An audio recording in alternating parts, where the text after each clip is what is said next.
पहला टेररिस्ट का नाम नाथुराम गोडसे, सबसे पहला टेररिस्ट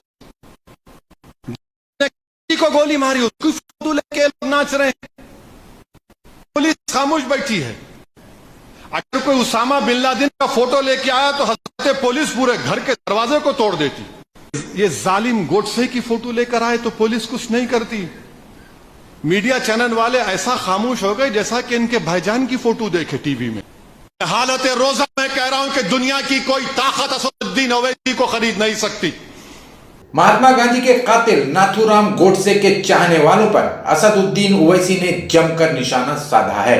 हैदराबाद की मस्जिद उमर फारूक में मुनक्किद जलसे यौमुल कुरान को मुखातिब करते हुए असदुद्दीन ओवैसी ने कहा कि भारत के सबसे पहले आतंकवादी का नाम नाथुराम गोडसे है, जिसने गांधी जी को गोली मारी, और उसकी फोटो लेकर लोग हैदराबाद में नाच रहे हैं। ओवैसी ने पूछा कि गोडसे की तस्वीर लेकर हैदराबाद में नाच रहे ये लोग कौन हैं और ये कैसी पुलिस है जो चुप बैठी है।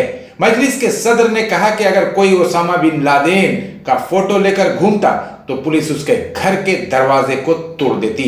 अगर कोई बिन लादेन या एमन अल जवाहिरी की फोटो लगा लेता तो मीडिया सर पर आसमान उठा लेता, लेकिन देश के पहले आतंकवादी गोडसे की तस्वीर लेकर घूम रहे लोगों पर मीडिया खामोश है। अजीज दोस्तों और बुजुर्गों, ये हमारे मुल्क के वतन अजीज में हम देख रहे हैं कि पिछले 10-15 दिनों में बहुत से ऐसे वाकयात हुए हैं। हमारे शहर में कोई खड़े होकर कहता है कि मैं हिंदू राष्ट्र बनाऊंगा, कोई कहता है कि फुलां कर दूंगा, और हद तो ये हो गई कि शहर हैदराबाद में नाथुराम गोडसे की फोटो लेकर आते हैं। मुझे समझ में नहीं आया कि पहला टेररिस्ट का नाम नाथुराम गोडसे, सबसे पहला टेररिस्ट को गोली मारी, उसकी फोटो लेके लोग नाच रहे हैं। कौन है ये जालिम लोग? गोडसे की फोटो लेकर हैदराबाद में नाच रहे हैं, और कैसे पुलिस खामोश बैठी है। अगर कोई उसामा बिन लादेन का फोटो लेके आया तो हजरत पुलिस पूरे घर के दरवाजे को तोड़ देती। मगर हजरत गोडसे हैं, क्या रिश्ता है आपका, इसे बताओ भाई। बिन लादेन की अगर फोटो लगा लिए या एमन अल जवाहिरी की फोटो लगा लिए, पूरा मीडिया आ जाता। Oh no, Hyderabad has become the hotbed. यहां पर मंजलिस वो कर रही है। जब ये जालिम गोडसे की फोटो लेकर आए तो पुलिस कुछ नहीं करती। मीडिया चैनल वाले ऐसा खामोश हो गए जैसा कि इनके भाईजान। रामनवमी के मौके पर बिहार के बिहार शरीफ में हुए दंगे के लिए मुख्यमंत्री नीतीश कुमार पर हमला बोलते हुए ओवैसी ने कहा कि हद तो ये हो गई कि बिहार शरीफ में 100 साल पुराने मदरसा अजीजिया को जला दिया गया, सैकड़ों कुरान शरीफ जला दिए गए, मस्जिद के मीनार को निशाना बनाया गया, जबकि बिहार में सेकुलर सरकार है लेकिन सब खामोश हैं। जालिम कुरान जला रहे हैं और लोग खामोश है। नहीं, जब जुल्म के खिलाफ आवाज उठाता हूं तो बिहार का सीएम मुझे बीजेपी की बी टीम बताता है। मैं हालत रोजे में कह रहा हूं कि दुनिया की कोई ताकत मुझे खरीद नहीं सकती है। मैं चुनाव जीतूं या हारूं, लेकिन लड़ना मेरा काम है और मैं लड़ता रहूंगा। तो यह हो गई कि बिहार में एक मदरसे को जला दिया गया। मदरसे अजीजिया जो 100 साल पुराना मदरसा है, जिसमें नायाब मैन्युस्क्रिप्ट्स मखतूतात थे, कुरान करीम को जलाया गया, मस्जिद के मीनार को निशाना बनाया गया, और वहां पर सेक्युलर गवर्नमेंट है, और मैं इलेक्शन लड़ता हूं मजलिस का। नहीं, तुम क्यों लड़ रहे? अरे भाई, वो मदरसे को जला दिए, मुंह तो खोलो, कुछ तो बोलो, मजम्मत तो करो। कुरान को जला दिए ना, तुम गूंगे क्यों हो? इतनी गिरावट क्यों आ गई कि कुरान को जालिम लोग जला रहे हैं? कुछ तो बोलो मेरे भाई, ये तुम्हारी शिफात करेगी हशर के मैदान में। ये अल्लाह का कलाम है, याद रखो।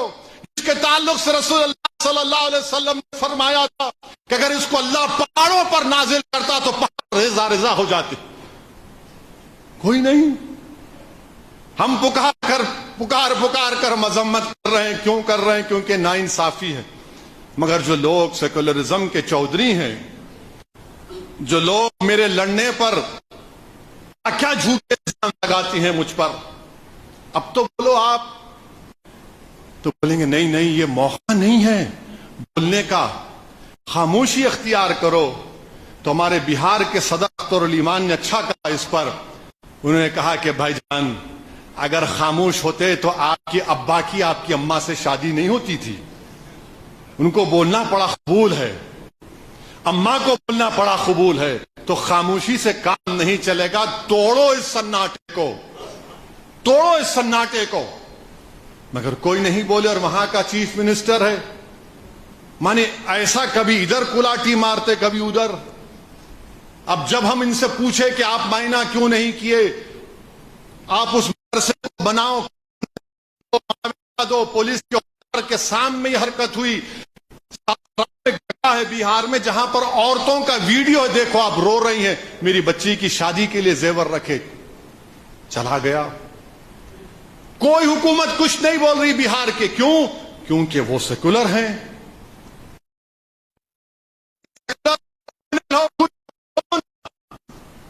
आप नहीं बोलेंगे।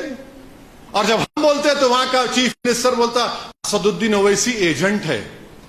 अरे नीतीश कुमार, तुम क्या कोर्ट के सामने कुर्सी डालकर बैठते नोटरी के एजेंट हो कि तुम सर्टिफिकेट दोगे मुझे कि मैं क्या हूं क्या नहीं? अरे मैं तुमसे वाजिबी सवाल उठाया हूं और मैं आज अल्लाह के घर में खड़े होकर कह रहा हूं, मैं सिर्फ गरीब मजलूमों का एक टीम हूं। हालत रोजा में कह रहा हूं कि दुनिया की कोई ताकत असदुद्दीन ओवैसी को खरीद नहीं सकती, कोई ताकत नहीं खरीद सकती। मैं इलेक्शन जीतूंगा हारूंगा वो मेरे रब का फैसला है, मगर लड़ना मेरा काम है, जिम्मेदार। मगर ये लोग कोई नहीं बोलेंगे। ये सेकुलरिज्म के पुजारी, ये सेकुलरिज्म की नाम ले लेकर अपनी महलात की तामीर करते हैं, मुसलमानों के ख्वाबों को चकनाचूर करके। बोलो आज क्यों नहीं बोलते?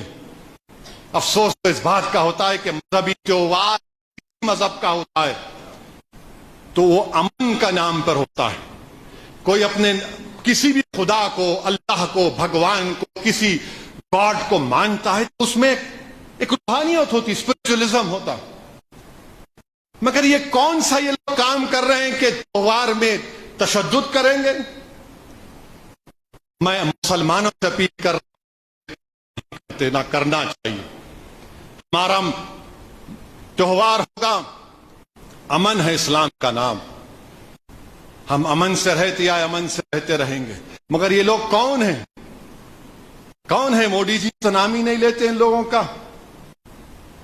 अमित शाह बोलते उल्टा लटका देते। हम उनकी सरकार आई तो इदरीस पाशा को बेंगलुरु में 2 लाख रुपए नहीं दिए, पीट पीट कर मार दिए, उल्टा लटकाओ, वहां बीजेपी की सरकार है आपकी। जुनैद नसीर को जिंदा जला दिया गया, तब भी कोई नहीं बोलते क्योंकि हमारा राजस्थान में सेकुलर गवर्नमेंट है। क्यों गया उस जुनैद और नसीर के घर को?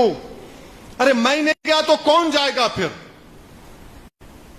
मैं तो हर उस घर में जाऊंगा, चाहे उसका नाम जुनैद हो या फिर हमारा कोई हिंदू भाई या दलित भाई हो। जुल्म जुल्म है। सिर्फ मुसलमानों पर जुल्म हो तो जुल्म नहीं, किसी पर भी जुल्म होगा तो जुल्म है। हम उसकी मजम्मत करते हैं। ये कौन से किस राह पर लोग मुल्क को लेकर जा रहे हैं? आजादी का उत्सव मना रहे हैं और महाराष्ट्र की दरगाह में अंदर जाकर झंडा हिला रहे हैं। दरगाह के अंदर जाके झंडा हिलाते रहे। कौन सा तुम काम कर रहे हो? तुम मुसलमानों को, इस्लाम को गाली देकर तुम क्या कर रहे हो? तुम मुल्क को बदनाम कर रहे हो, अपने आप को बदनाम कर रहे हो। मेरे अजीज दोस्तों और बुजुर्गों, वहीं पर हम देखते हैं कि औरंगाबाद में मंदिर को बचाने के लिए हमारा एमपी इम्तियाज जलील जाकर मंदिर में 2 घंटे खड़े हो जाता, मॉब को बोलता कि नहीं यहां तुम नहीं कर सकते कुछ भी। 2 घंटे इम्तियाज जलील वहां ठहरता है। मैं पूछना चाहूंगा बीजेपी से, उद्धव ठाकरे से, महाराष्ट्र के चीफ मिनिस्टर शिंदे से और कांग्रेस पार्टी से जो उद्धव ठाकरे की तायीद की, राष्ट्रवादी कांग्रेस से, तुमने 6 दिसंबर किया था ना, तुमने 6 दिसंबर किया था और एक इम्तियाज सामने ठहराया कि मंदिर को कोई नुकसान नहीं पहुंचने दूंगा। ये कमिटमेंट है, ये अमन के नाम पर मर मिटने की तमन्ना इम्तियाज जलील और मंजलिस इत्तेहादुल मुस्लिमीन में थी और रहेगी इंशाअल्लाह ताला। मैं सलाम करता हूं औरंगाबाद के तमाम हिंदू, मुसलमान, दलित भाइयों को जिन्होंने हालात को बिगड़ने से रोका। मैं मजम्मत करता हूं औरंगाबाद पुलिस की बेहरकती को, बेहिसी को, कि तुम्हारा काम था कि तुम हरकत में आते, मगर नहीं। वीडियोस दिखाए जा रहे हैं कि फायर इंजन आ रहा है, उसको रोक दिया जा रहा है। बच्चों को पकड़े हैं, इंशाअल्लाह लीगल टीम अपना काम करेगी। हम उम्मीद करते हैं कि ये वाकयात वतन अजीज में ना हो। मैं आप तमाम का शुक्रगुजार भी हूं। आप वार्ड से दोबारा मंजलिस के उम्मीदवार को कामयाब किया, आपका बेइंतहा शुक्रिया। और इंशाअल्लाह ताला मंजलिस इत्तेहादुल मुस्लिमीन सियासी तौर पर मजबूती हासिल करेगी। मेरा मानना यह है कि जब तक भारत के मुसलमानों को सियासी उनकी नुमाइंदगी नहीं मिलेगी, हमको अपने मसाइल हल नहीं करवा सकते। हमको अपनी नुमाइंदगी बढ़ाना पड़ेगा, चाहे रियासत की असेंबली हो, पार्लियामेंट हो, किसी रियासत का मामला हो, चाहे वो जिला परिषद हो, असेंबली हो, आवाज उठनी चाहिए। याद रखो, आप 50-60 साल से धोखा दिया जा रहा है कि नहीं नहीं ये लोग हमारे रहबर हैं, ये लीडर हैं। कौन से रहबर हैं? ये रहजन हैं, ये लीडर नहीं है, गीडर हैं, जिनमें हिम्मत नहीं है फिरका परस्ती से मुकाबला करने की। हिम्मत नहीं है इन लोगों से फिरका परस्ती से मुकाबला करने की। अब मत बोलो हमको कि क्या करना क्या नहीं करना चाहिए। आपकी 50 साल की पॉलिसी नाकाम साबित हुई है, नाकाम साबित हुई है। अगर 50 साल में कोई मेहनत करता है कि मुसलमानों की भी, जिस तरह हमारे हिंदू भाइयों की सियासी रिप्रेजेंटेशन है कि चाहे कोई यादव हो उसका लीडर है, मराठा हो उसका लीडर है, ठाकुर है उसका लीडर है, ब्राह्मण है उसका लीडर है, कम्मा है उसका लीडर है, रेड्डी है उसका लीडर है, वेलमा है उसका लीडर है। अरे सबका नेता है। अगर किसी का नेता या कायद नहीं है तो मुसलमानों का, क्योंकि 50 साल से कह दिया गया कि मियां ये हमारे बस की बात नहीं, हम खाली वोट डालो। मैं आपसे कह रहा हूं, आप अपनी नेता को बनाओ, क़यादत को बनाओ, मरकज सियासी को बनाइए और इंशाअल्लाह ताला दुआ फरमाइए कि अल्लाह सुब्हानहू तआला हमारे इस नेक मकसद में हमको अल्लाह कामयाबी दे।